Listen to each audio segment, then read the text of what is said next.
The internet has a lot of opinions about mom brain, so I went straight to the data.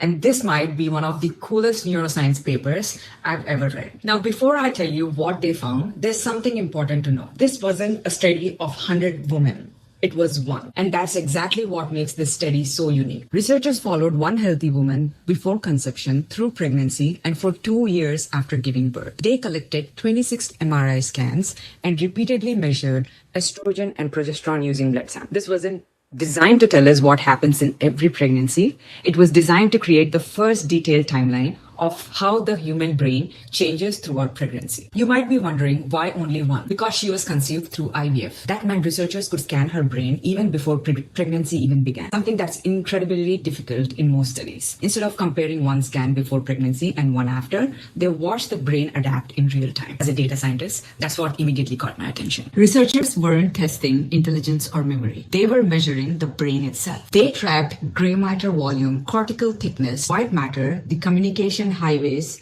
connecting different parts of the brain, and brain fluid. And then they asked, how do these structures change as pregnancy hormones rise? The results were remarkable. As pregnancy progressed, gray matter gradually decreased across many regions. The cortex also became thinner, but at the same time, white matter became more organized. And these changes closely followed the dramatic rise in estrogen and progesterone throughout pregnancy. Even more fascinating, some of these brain changes started reversing after birth. If I told you pregnancy reduced gray matter, what would you assume? Probably that something was wrong, but that's not what the researchers concluded. They interpreted these changes as an example of brain plasticity, the brain recognizing and adapting during one of the biggest hormonal transitions of woman's life. In fact, they suggest pregnancy may be another major period of brain remodeling similar to puberty.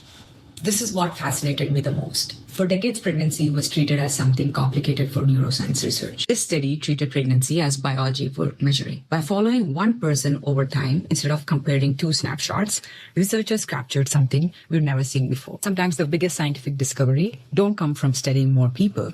They come from measuring one person in extraordinary detail. This study doesn't tell us what happens in every pregnancy. The researchers are very clear about that. What it does gives us is the first detailed map of how a woman's brain adapts throughout pregnancy. Now, larger studies can build on that foundation to understand how these changes relate to cognition, postpartum depression, mental health, and long-term brain health. That's how science moves forward. I'm Nisi, a data scientist, and I break down the research so you don't have to. Follow Well-Coded Women for more evidence-based women's health research.